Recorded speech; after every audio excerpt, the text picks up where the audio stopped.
Alright, so I finished adding the buildings here. Added 3 more.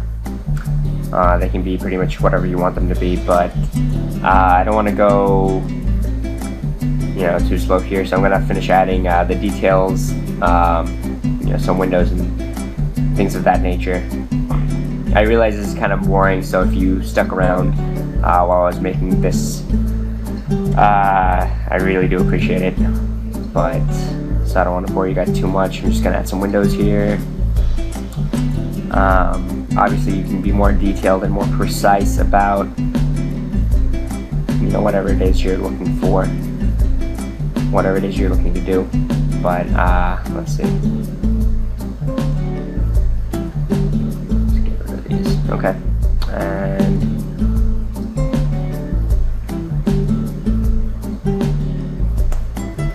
okay, that looks good for the windows. Now we need to add a door, or a door opening in this case. So right there, maybe right there, get rid of that window. And yeah, sure, how about right there? And can add some vines here, kind of give it an interesting effect.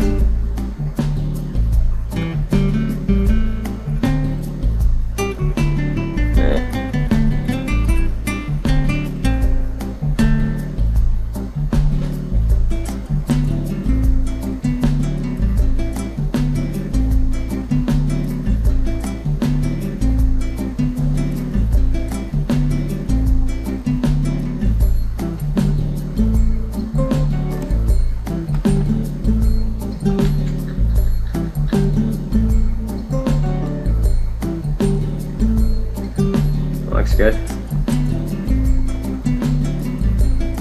Okay. And maybe we'll add some banners here. You can kind of build a bit of history and culture by adding, small details like this. Maybe this town is owned by, an empire or something like that. Who knows? Whatever you want the story to be. I just don't want this one to change. Right there. Okay. And then maybe add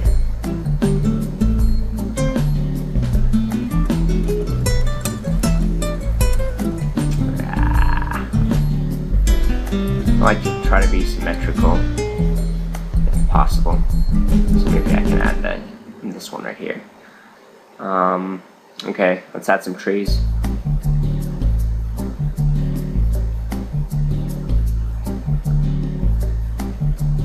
And obviously, you want to be smart about where you are adding trees. Over a dirt patch like this would not make much sense. So, grass patches near water, things of that nature. Those are things you want to consider. You don't want to block the user's path too much, unless you're creating some sort of dense forest or something like that.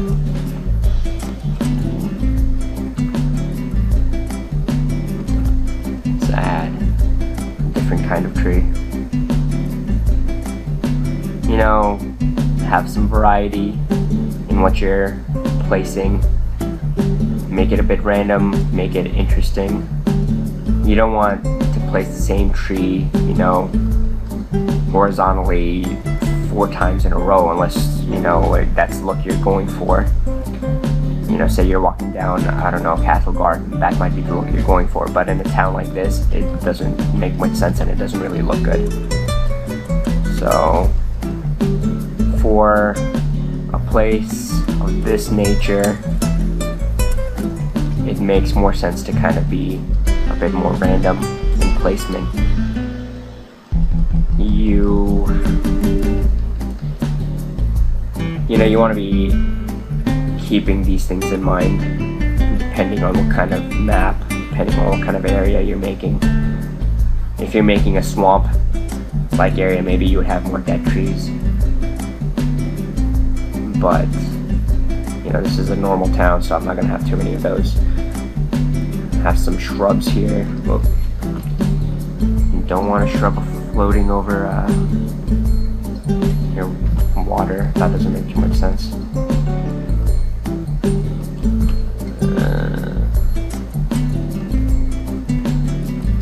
Actually, that was good.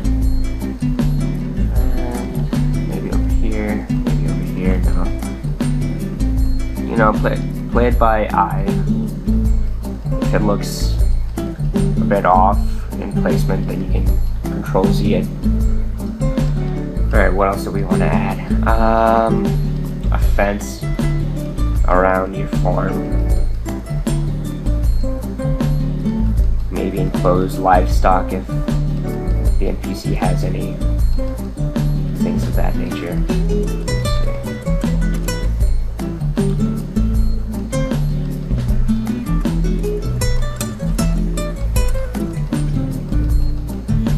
Okay, so this is interesting because if you click over this tile here, we already have a upper layer graphics used. We used this roof tile here and placed it over there. So now if I want to close off this fence behind the house, if I do that, what will happen is it will override whatever existing upper layer tile was placed there. So this is where events come in handy. If I go to the event layer, I can left click on this tile, double click, and then when I go to event graphic and set that, I can actually place that same tile using events. And obviously I'm going to want to set the event layer not to below hero but to above hero. It's going to be above. And now I have an event placed there. So when I play this map, I will have not only this graphic here, the fence being enclosed, but I'll also have the roof over that fence. So it's a good way of adding you know, more detail. But you can only, when you choose your event graphic, you can only choose from the upper layer tiles. You cannot place lower layer or these graphics as an event. That's just not possible. Only upper layer. Okay. So that's something you want to keep in mind. Let's see. What else can we add here? Maybe some signs. We'll make this the pub. Like I said, this is going to be the inn here, so place that there. This might be the item shop. That looks good. And this might be your weapon store, so we'll place that there. And let's see.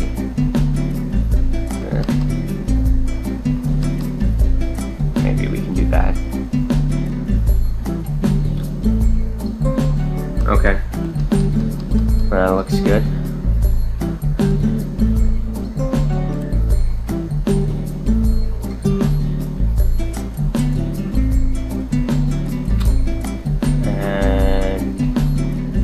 You can just add some small, minute details like these pots and these fire chopped wood pile here.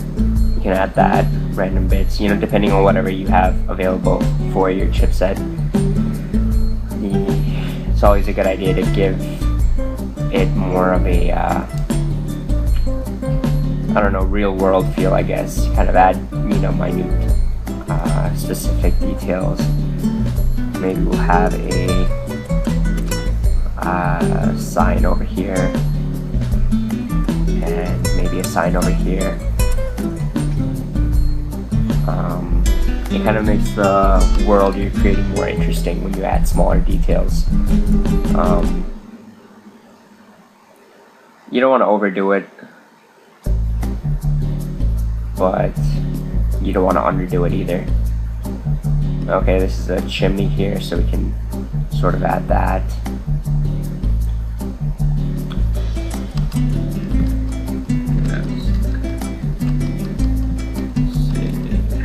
I'll add two there. Add one there and one there. Well, chimneys would usually be in the back, so make more sense. have it behind our buildings. And yeah, that looks pretty good. So I think I'll, well, let me add some benches.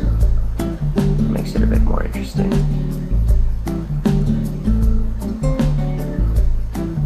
Alright, now we've added all these details. I just want to go back and make sure that our paths actually make sense. So this is our entrance. It leads up to the end, so we might want to make this path a bit thicker. See, the house here cuts off this path, so we have to kind of build around that. Okay, so it might look something like that. Holding down shift right now. Let's see. There we go.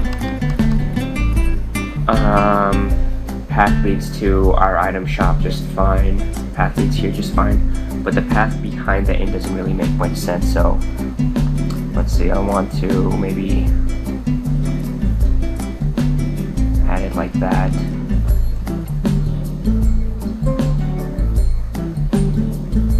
Okay.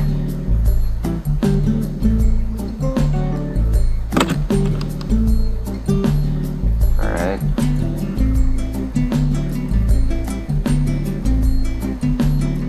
Now our paths actually make more sense. Okay.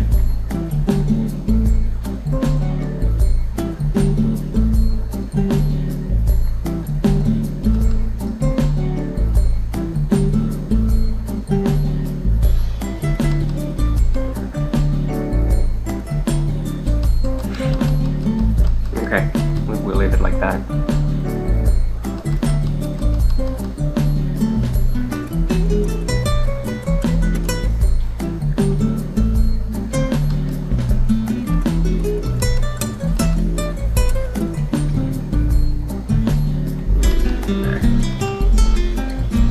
I'm just fine-tuning it right now. Probably shouldn't be doing this for the sake of time, but I'm unfortunately anal about it.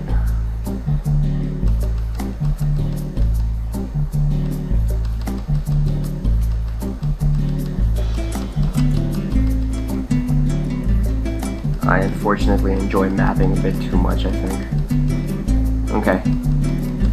So now we have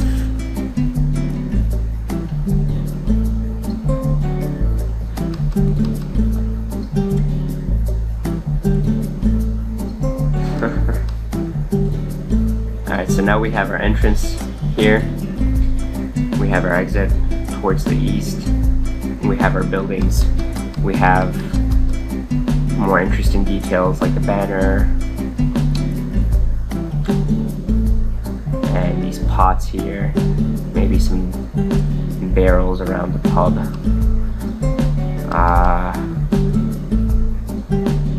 some benches over here, probably add one more there, and trees, shrubs. We have chimneys coming out. You know, you can do a lot more, obviously, if you want, but I think this looks pretty good for now. And we even learned how to sort of use event graphics to our advantage. We faced an obstacle here with the fence, and we were able to overcome that using events. So I think this is pretty detailed now. I'm gonna place my starting party position here, where the entrance is. I'm gonna hit play. We'll save it. And new game. Check out our map here. And because we're using RTP graphics right now, RPG Maker has already said what the collisions should be. If you don't agree with something, you can manually change the collisions in the database. We went over that in the last tutorial, but this looks pretty good so far. So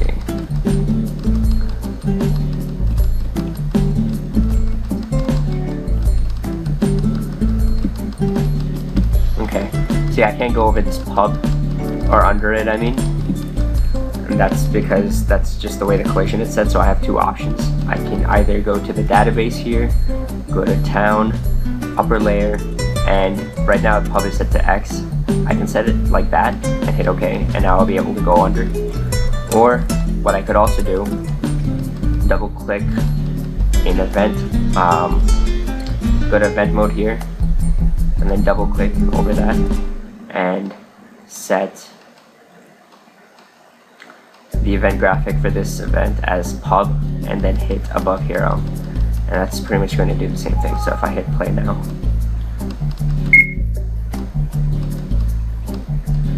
you'll see that I'll be able to go under this. Okay, so I mean, this is something you want to do after you create your map. You kind of want to walk around and make sure that the passability actually makes sense. Okay, so I think that this looks pretty good so far. We want to finish up this map here by adding more events to kind of add life and a bit more detail. For example, right now we don't really have any doors, we just have blank walls. So if I click on this tile right here, double click and set this event, go to object 1, and I can choose from any one of these RTP doors. I like this one, it'll do just fine, and you can view the various graphics by clicking either down, right, up, and left. These are all character sets. This is what they're called, character sets. And this is sort of how you set NPCs or other objects. They all come in character set graphics. Now we have our door here. Let's make sure it's the same layer as here, which makes sense because you don't want to be under it and you don't want to be over it. So same layer makes sense. And I can just copy this and paste it where the door should be. And if I hit play now, save the map, and new game, you'll see that we have doors where before we just had that blank blank slot. Those I don't know, whatever graphics we had. I don't know what to call them, but okay. So let's get a bit more in depth with these doors now. We're gonna do a bit of coding here. So under event commands, I'm gonna double click here, and if you go to the second page, you can go to,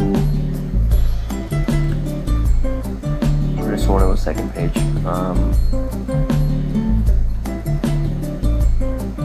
Move event, yeah. Move event.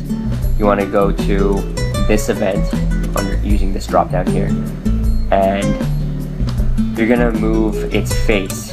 So if you go back here, you see facing is down right now. By moving its face, we can either choose graphics for facing right, facing up, facing left, or facing down. What we want to do is hit face right, face up, and face left, and in between these we want to add a weight. And this is going to, what we're doing right now is we're having it so if the hero presses enter, or if the player presses enter